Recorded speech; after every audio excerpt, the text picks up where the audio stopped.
Voici Claudia Cardinal.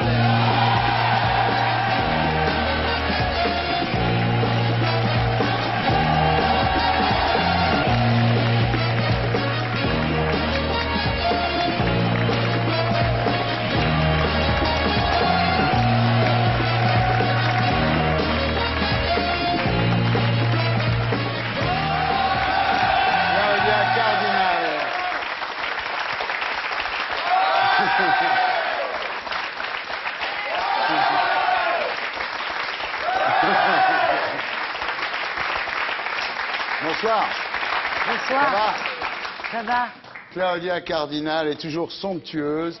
Vous avez déclaré « Vieillir ne me dérange pas. Il n'y a rien de plus triste que les femmes qui multiplient les liftings. » Vous pensez que les hommes le voient, Claudia? Tu parles, alors ils sont aveugles s'ils ne voient Ouais. pas. Bien sûr, moi je vois de très loin. Ouais. Vous, on voit que vous n'en avez pas fait en tous les cas. Hein. Ouais, merci. Ouais. Qu'est-ce que ça veut dire? Ça veut dire que vous n'avez pas fait de Ouais. lifting et que ça se voit, bien sûr, oui. Alors vous êtes une star énorme, fêtée partout. Vous dites c'est le temps des récompenses. Et c'est vrai que tous les festivals vous rendent hommage. Cannes, Hollywood, Venise. Tout le monde salue vos 50 ans de carrière. Mais vous dites... Non, pas encore 50. Ah, 49 et demi. 45. première gaffe. Ouais. Il y en aura d'autres tirés. Alors, vous dites, je ne veux pas entrer au musée. C'est vrai que vous n'entrez pas au musée. Au contraire, vous montez sur les planches, puisque vous revenez au théâtre à partir du 8 février, sur la scène du théâtre de la Madeleine, dans une pièce de Tennessee Williams, qui s'appelle 12 oiseaux de jeunesse, mise en scène de Philippe Adrien, avec vous, Oui. Christophe Raymond, Bernard Verlet. Alors, c'est l'histoire d'une star vieillissante qui s'appelle Princesse, qui est riche, et qui partage sa vie avec un jeune acteur raté. Bon, je crève de peur, je suis déjà morte, je suis momifiée. L'idée que dans 2 semaines, je vais être là-bas, quoi. Ouais. Moi, j'ai toujours la trouille, j'ai toujours très peur. Ouais. Ça a commencé les cauchemars Mais les cauchemars, c'est-à-dire du que... théâtre. Non, mais moi, ça... Vous savez, même au cinéma, j'arrive 3 heures avant les techniciens. Ah ouais. C'est une C'est vrai, habitude. vous étiez là aujourd'hui, vous étiez là cet après-midi vers... Elle a nettoyé toute ma loge. C'était génial. Non mais c'est quoi l'histoire de cette pièce? C'est quand même intéressant là, la Ah pièce oui, de c'est Tennessee. très intéressant. Ce qui m'a fasciné, c'est justement c'est l'histoire d'une star qui pense naturellement que son succès dépend de la jeunesse. Donc elle commence à se droguer, à boire, est complètement, mais alors folle. Elle Ouais. rencontre ce jeune homme et elle l'utilise un peu parce que ce qu'elle aime, c'est aussi faire l'amour. Ouais, Ouais. ouais. Bon, moi, c'est pas du tout. C'est-à-dire, moi, je suis pas du tout comme ça. Ah bon? Non. On annule? Oui, d'un seul fera coup, rien. d'un seul coup, ça perd beaucoup de son intérêt, Ah cette ouais. affaire là. Dans le sens que je suis pas du tout une star. Ah d'accord, ok. Qu'est-ce que vous vouliez dire? Non, rien du tout, si c'est ça alors. Oui, je voulais dire ça. Ouais, d'accord. Donc vous avez découvert le théâtre à 60 ans, avec une pièce qui s'appelle La Mais Vénitienne. pourquoi vous devez dire toujours l'âge? Ah oui, d'accord, je dis pas. Bon. Vous avez découvert le théâtre À la soixantaine. il y a quelques années. C'est pas exactement comme ça. En mai 2000, disons, on peut dire en mai Voilà. 2000, Claudia, si Voilà, vous voulez, oui. dans une pièce qui s'appelle La Vénitienne au Théâtre du Rond-Point. Alors, il y avait Catherine Allégret dans cette pièce. Oui. hein. Il y a quel âge? Mais pourquoi vous dites toujours l'âge des femmes et pas des hommes? Bah, c'est un truc qui nous a appris ce soir, là, parce que d'habitude, on fait Ah pas bon. ça. Oui. Vous avez lu le livre de Catherine Allégret? Oui. Vous en avez pensé quoi? Bah, écoutez, Catherine, moi, c'est quelqu'un que j'aime beaucoup. Non mais dis simplement sur la 3, je suis scandalisé. Au montage, on va se démerder, nous. Moi, je crois que les gens sont libres de dire ce qu'ils pensent. Ouais. Alors, la Vénitienne, c'était déjà l'histoire d'une femme d'un certain âge, disons, Oui. qui s'amourachait Ça d'un jeune recommence. homme. D'un âge hein. certain, dirons-nous, la soixantaine, quoi. Ouais, Oui, il y a aussi un petit jeune, ouais. Ouais. Il y a toujours des petits jeunes, vous, hein? Stéphane Metzger, Ouais. qui Ouais. était là, oui. Non, moi, je suis pas toujours avec petits jeunes, non. Non. Dans sa gueule. Bien des années plus tôt, Visconti, vous avez proposé de faire du théâtre. À l'époque, vous pensiez que vous n'étiez pas prête. Pourquoi? Ben, d'abord, avec ma voix à la Louis Armstrong, je pensais que personne ne m'entendrait. Et puis, moi, j'ai toujours très peur. J'ai fait plus de 150 films. Ouais. Mais pour moi, c'est toujours le premier. Ouais. C'est quand j'ai même au toujours la cinéma, même vous avez peur. J'ai toujours peur. Ouais. Et au théâtre, finalement, c'est quoi qui vous a décidé finalement à vous lancer? Parce que la caméra est quelque chose de rigide et de froid, tandis que quand tu te trouves sur la scène, tu sens la respiration des gens. Parfois la laine. Si au premier rang, ça C'est arrive. vrai Ça arrive. Mais j'ai pas dit de bêtises. Il y a des gens qui puent de la gueule qui vont au théâtre, on peut le dire. C'est pas un secret, hein. Sur le Non, nom, c'est non, mais normal. c'est pas ça que je voulais dire. Ouais. Bien, alors vous racontez ça, comment vous avez refusé de faire du théâtre à Visconti, ce qui est quand même énorme. Strehler, et puis de... Et voilà. J'ai même refusé de faire une comédie musicale à Broadway. Ouais, Ah ouais, j'ai toujours refusé. ouais. Ouais. Et vous racontez tout ça dans un livre qui sort chez Michel Lafon, qui s'appelle Mes étoiles, et qui parle de ceux qui ont compté pour vous. C'est ça vos étoiles, c'est ceux qui ont compté Ah pour oui, vous. c'est toutes les étoiles que j'ai rencontrées le long de ma carrière. Alors Visconti, Fellini, Sergio Leone, Mastroianni, Burt Lancaster, John Wayne, Brando, enfin voilà, il y en a encore plein d'autres. Steve McQueen, Gary Grant, Que les vieux. Alors, j'ai lu votre bouquin, Claudia, j'ai trouvé ça très intéressant comme histoire. Ah bon? Vraiment. Vraiment? Vraiment très Vous pensez intéressant. vraiment? Je vais essayer de faire partager à mes amis téléspectateurs l'intérêt que j'ai eu pour ce livre. Absolument. Ah, c'est C'est gentil. très intéressant. Alors ça commence à Tunis. Hein. La naissance. La naissance à Tunis, puisque Claudia est née en Afrique, comme tout le monde le sait. En quelle année? Il n'y a pas d'année. J'ai pas l'année sur mes fiches. Alors dites-moi votre année de naissance à vous. 58. 58? Ouais. Ah, moi je suis née un petit peu avant. 56? Il est con. Oh, Wallion. Oh. Vos parents sont nés en Tunisie, mais vos grands-parents étaient de purs Siciliens. Oui, 3 générations. Voilà. On est arrivé avant les Français. Ouais. Alors, à l'époque, la Tunisie était française, et pour beaucoup de Français, l'Italie restait, dites-vous, un pays fasciste. Alors, il fallait faire profil bas quand on était italien en Tunisie Absolument. à l'époque de votre naissance. C'est-à-dire que d'abord, à l'école, on vous appelait pas cardinale, mais cardinal. Cardinal, oui. Voilà. Et puis pas Claudia, mais Claude. Alors, la Tunisie, à l'époque, était un protectorat français, mais il y avait l'indépendance qui se profilait à l'horizon. Et un garçon débarque là-bas, René Vautier, 26 ans, qui militait, caméra au point, et il voulait raconter la vie des marins tunisiens. Ouais. Il n'arrivait pas à avoir des femmes tunisiennes dans son film, mais il vous a Absolument. choisi, voilà. Oui, oui, oui, j'étais une femme voilée. Ouais. Et puis le dernier plan de ce documentaire, c'est un coup de vent. Et là, ça finit avec le gros plan. Le film a eu un très gros succès au Festival de Berlin. Il a gagné, tout ça. Voilà. Après, il a été diffusé dans tous les cinémas Oui. de Tunis, Absolument. et vous êtes devenu une célébrité locale, voilà, juste à cause de ce voile qui se soulève comme ça à la fin du film. J'avais 15 ans, Ouais. j'étais encore au lycée. En quelle année, ça? Oh, ça suffit, hein. Qu'il est con. C'est le destin, ça, franchement, non? Ouais, Hein Mektoub. Mektoub, là, franchement. Hein. Ensuite, Jacques Baratier vous propose Goal Simple, qui est le premier film d'Omar Sharif. Lui, il avait 24 ans et vous Absolument. 17. Ouais. Comment il était, Omar Sharif, quand il avait 24 Beau, ans? Ah ouais, beau, oui. Ouais. Très Mais il beau. était marié à l'époque déjà, non? J'en sais rien. Moi, je parlais pas. J'étais une sauvage. Ah bon? C'est pas que j'allais discuter avec lui pour savoir s'il était marié ou pas. Ouais. Alors, la même année, en 56, vous faites un concours de beauté organisé par Unitalia, qui est Je ne une... fais pas un concours de beauté. Vous le faites pas, en fait. Vous faites pas le concours de beauté. Vous allez avec votre mère dans la salle du concours de beauté. Ouais. Vous vous occupez des billets de tombola avec Exact. votre mère. Ouais. Et c'est un concours qui est organisé par Unitalia, qui est un peu comme Unifrance Film, c'est qui fait la promotion du cinéma Absolument. italien à l'étranger. Ouais. Et à ce moment-là, Quelqu'un me tire C'est et ça, me, oui. me Oui. porte sur scène. voilà. Et j'ai été élue la plus belle italienne de Tunisie. On m'a offert un voyage pendant le Festival de Venise. Ouais. Et le premier film que je vois à Venise, Hmm. Nuit blanche avec Visconti. Et voilà. Alors finalement, vous acceptez la proposition d'Unitalia de venir à Rome. Vous allez à Rome. Vous étudiez le cinéma dans une école. Vous vous ennuyez un peu, vous êtes un peu dépressif, quoi. J'avais froid. Hmm. Il n'y avait pas que ça. Ouais. Non, il n'y a pas que ça. Ouais. Il y avait aussi l'autre histoire, c'est-à-dire ce type à la voiture noire, qui quand même occupait toujours votre esprit, non? Ben, il n'occupait pas mon esprit. Mais enfin, c'était un peu une angoisse. Ouais.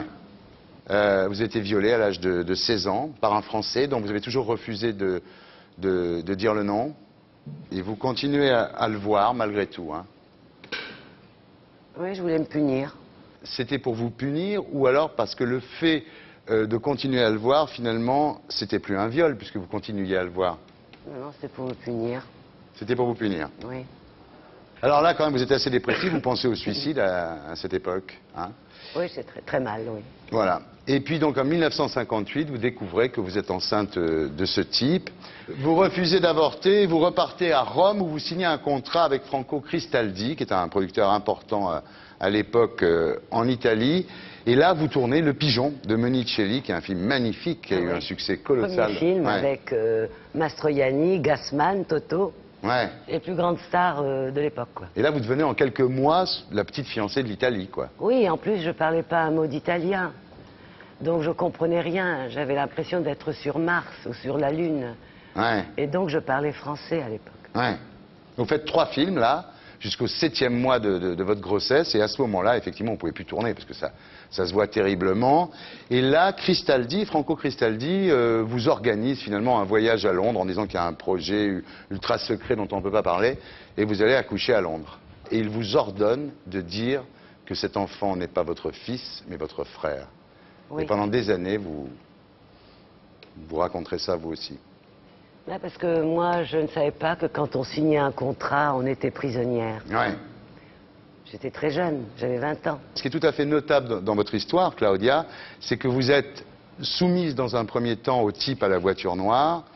Pour vous en échapper, vous allez à Rome, vous gardez votre enfant, ce qui vous honore évidemment, mais ensuite vous devenez aussi très très soumise à Franco Cristaldi. C'est-à-dire que vous quittez une soumission pour une autre. Mais le problème, c'est que moi, j'ai accepté de faire du cinéma, justement, pour affronter le problème moi-même. Parce que j'en avais parlé à personne. Donc pour moi, je vais à Rome, je fais un contrat, et voilà, et je pars. Vous avez du mal quand même avec lui, avec ce Franco Cristaldi là, parce que vous n'arrivez même pas, vous racontez ça, vous n'arrivez pas à l'appeler Franco, vous l'appelez Cristaldi, c'est-à-dire que vous l'admirez mais vous ne l'aimez pas, on voit bien. Hein. Non, c'était un homme très cultivé, très intelligent, c'était un des producteurs les plus importants d'Europe. Hein. Ouais. Oui. Mais il était très obsédé par son travail aussi. Hein. Oui. Vous dites que la seule chose qui l'intéressait, c'était son immeuble avec ses bureaux. Oui, je pense. Alors un jour, vous décidez de dire la vérité à votre fils, qui prend le nom de Cristaldi, puisque vous aviez épousé entre-temps Franco Cristaldi à Atlanta. C'est-à-dire que c'est pas que je l'ai épousé, c'est-à-dire que ça a été un piège. Il avait tout organisé, moi j'étais pas au courant. Ah oui, un jour il arrive, c'est à Atlanta, un jour il arrive, il dit on se marie. Ouais, voilà. Et vous n'avez rien pu faire. Ben, c'était déjà tout organisé. Mais le mariage n'a jamais été déclaré autre part. Ouais. Donc je me suis jamais mariée. Ouais. Voilà. Donc vous avez été piégé un petit peu affectivement et financièrement par ce Cristaldi, d'une Ah certaine oui, façon. parce que je faisais 4 films par an, je gagnais des sommes folles et moi on me payait comme une petite employée. Et voilà. Et ça, je l'ai fait pendant 17 ans. Alors vous allez faire des tas de films, entre 1958 et 1973, vous allez faire 50 films, dont Le Guépard, 8 et demi, La Viaccia, La Panthère Rose. Alors vous faites aussi Le plus grand cirque du monde avec Rita Hayworth. Et il y a cette phrase terrible, c'est-à-dire qu'un jour vous la voyez arriver sur le plateau, elle était déjà assez âgée, elle picolait pas mal, elle avait des bleus sur la gueule, et elle vous dit « moi aussi j'ai été belle ». Oui, ça a été terrible, terrible. Ça m'a fait pleurer. Mais vous savez, ce métier, si tu es fragile, il vaut mieux ne pas le faire. Ouais. Vous faites aussi Les Professionnels, Ouais. Cartouche, Les Pétroleuses avec Brigitte Bardot. Oui. Alors ça c'est très marrant ce que vous racontez sur Brigitte Bardot parce que en fait vous devez vous battre contre elle Oui. et vous vous retrouvez en train de vous battre contre un figurant espagnol en fait, un Oui, homme. parce que moi j'ai toujours fait dans tous mes films tous les effets spéciaux. Ouais. Même trapèze, cheval, tout parce que je suis une grande sportive. J'adore le sport. Vous êtes un peu garçon manqué quand vous Je êtes. suis un garçon. Oui. Ah, là c'est d'un seul coup ça vous rend encore plus excitant, je veux dire. Là d'un coup effectivement. Non, simplement parce que j'ai toujours voulu prouver que c'est pas vrai que les femmes sont faibles. Voilà, c'est pour ça que je me comportais comme ça. Et donc vous vous battez avec ce figurant. Et puis au bout d'un moment, vous vous dites c'est pas possible, je vais me battre contre un mec, il a des poils sur la poitrine, tout ça. Et vous allez voir Bardot et vous arrivez à la convaincre, c'est quand même génial, de vraiment se battre contre vous. Elle avait peur, hein? Oui, parce que tout le monde disait que j'étais un mec, parce que moi je m'entraînais, je faisais de la boxe, je faisais tout. Oui, ah oui. Ouais. Oui, j'ai tout fait, athlétisme, basket, volley, tout. Mais là, on s'est bien amusé. Et alors, vous lui avez fait mal, non? Pas du tout, non, Elle non. était contente après? Mais non, parce qu'on s'était entraîné, c'est-à-dire que quand tu donnes un coup de poing, il faut que tu bouges ton visage au même moment, sans que tu le touches, quoi. Alors c'est fou, parce que quand je lis votre bouquin, le nombre de mecs auxquels vous avez résisté, c'est extraordinaire. Marcello Mastroianni, vraiment, qui était quand même le mec le plus séduisant du monde, quoi. Et il a d'ailleurs dit avant sa mort, j'ai toujours été amoureux d'elle, mais elle ne m'a jamais cru. C'est-à-dire qu'en fait, il a passé sa vie à vous déclarer son amour, quoi. Vous y croyez toujours pas, là? Oui, oui, il me l'a toujours dit, oui, oui, Ouais. il me l'a toujours dit. Mais moi, je suis pas du tout une femme facile. Ah bah, Je apparemment, tombe oui. pas dans les pièges. Ah ouais. Ouais. Pourquoi Oui. vous pensez toujours que c'est un piège? Il peut être sincère, le mec. Oui, mais moi, je suis pas pour les flirts et les aventures. Ah oui, d'accord. Moi, je donne de l'importance à un rapport très puissant, très fort. Passion. D'accord. C'est pas la femme d'un soir. Voilà. Non, pas du C'est tout. pas grave, il y a d'autres invités, on va se rabattre. Il y a Luc Ferry. Alors, vous avez résisté à Marcello Mastroianni, à Brando, comme extraordinaire quand même. La scène avec Brando est terrible dans votre bouquin là. Quand Ouais. vous marchez vers lui, vous regardez, il est comme ça. Il a eu tout le monde, Brando. Oui, tout le il a monde. eu Marilyn Monroe, James sais. Dean, il a eu tout le monde. Et il vous voit arriver et vous jaugez comme ça. Non, en plus, c'était dans ma suite au Beverly Hills à Hollywood, Ouais. quand je tournais là-bas. Donc, il est monté, il a fait tout son numéro à Actor Studio. Et il savait très bien que pour moi, lui, c'était un mythe. Ouais. Parce que c'était mon acteur, ça a toujours été Ouais. mon acteur préféré. Hum. Mais ça a été amusant parce que on s'est regardé, Ouais. après qu'il a fait tout son numéro, et on s'est mis à rire. Et voilà. Il m'a dit, voilà, j'ai compris, tu es bélier, chez bélier, Ah oui, tu d'accord. tombes pas dans le piège. Voilà. J'ai dit, non, je tombe pas. Bélier aussi. Il dit, C'est- tu tombes pas dans apparemment, le c'est un piège. C'est bon du quel truc. jour, le gars, toi Le 15 avril. 18. Ah bon? Quelle année?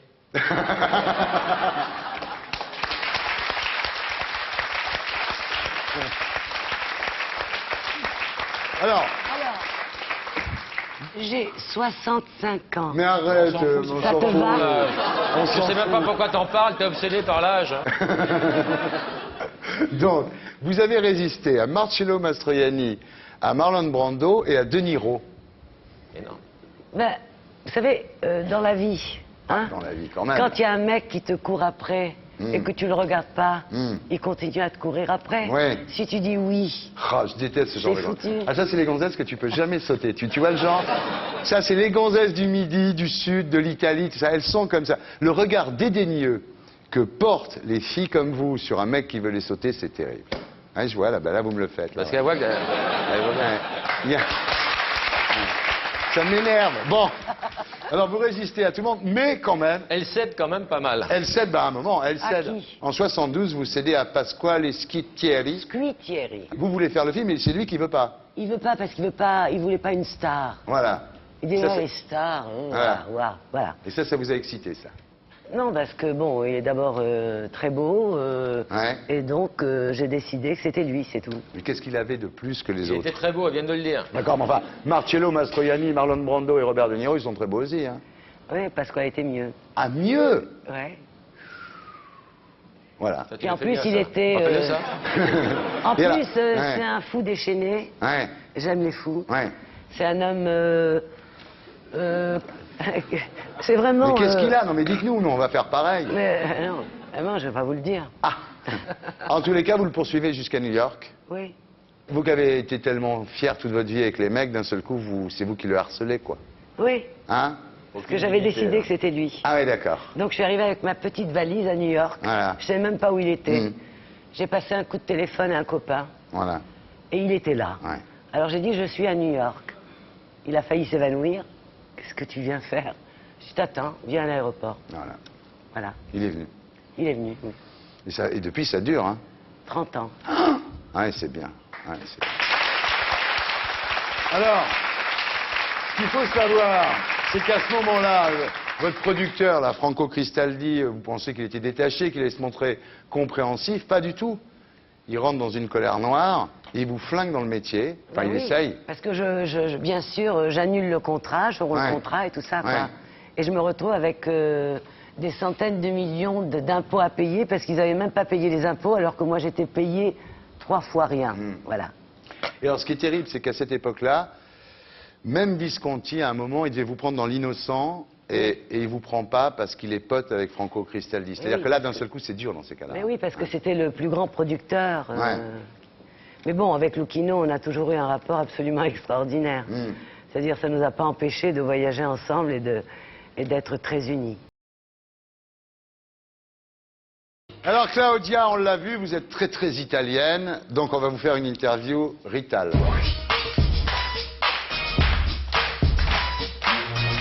Claudia, est-ce que comme une vraie italienne, vous êtes jalouse? Non, Est-ce que comme une vraie italienne, vous aimez bien les machos? j'aime les fous, les mecs, oui. Est-ce que comme une vraie italienne, vous êtes possessive avec votre fils? Pas du tout, Ah oui, pas du tout. il fait ce qu'il veut. Moi, mes enfants, ils ont vécu tout seuls à 14 ans. Ah oui. Je leur ai donné toute la liberté. Parce que je suis une femme libre. Ouais. Moi. C'est pas un peu tard, 14 ans? Ben, je pensais que c'était bien. Est-ce que comme une vraie italienne, vous faites sécher votre linge au balcon? Non.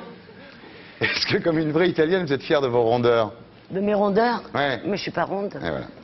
Est-ce que comme une vraie italienne, vous êtes laissé un petit peu aller quand vous avez été mariée? Je me suis jamais mariée d'abord. Est-ce que comme une vraie italienne, vous mangez des pâtes tous les jours? Non. Je mange très peu. Je mange comme un petit oiseau. Est-ce que comme une vraie italienne, vous êtes croyante? Oui, je suis catholique. Est-ce que vous finissez toutes vos phrases par vaffanculo? Non. Ça, je peux le dire. Vous pouvez le dire. Vaffanculo aussi. Ouais, mais Mais c'est pas, je finis pas toujours les habituel, phrases. quoi. C'est pas. Oui. Est-ce que comme une vraie italienne, vous avez un membre de la famille dans la mafia? Non. Non.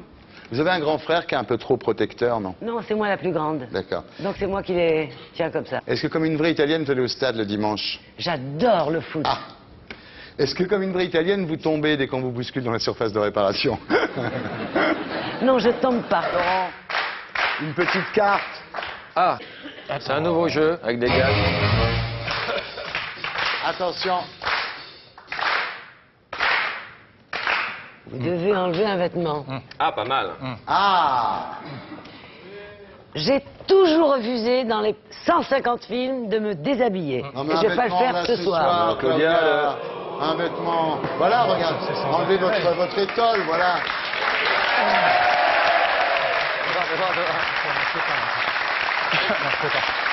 Non,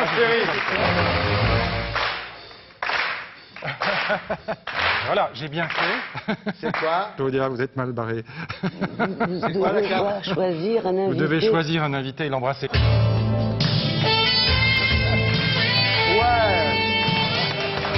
Hey. C'est quand même très chaste, hein. Je vous ai connu dans certains films un peu plus. Ouais, Allez, oui. en topless, on recommence.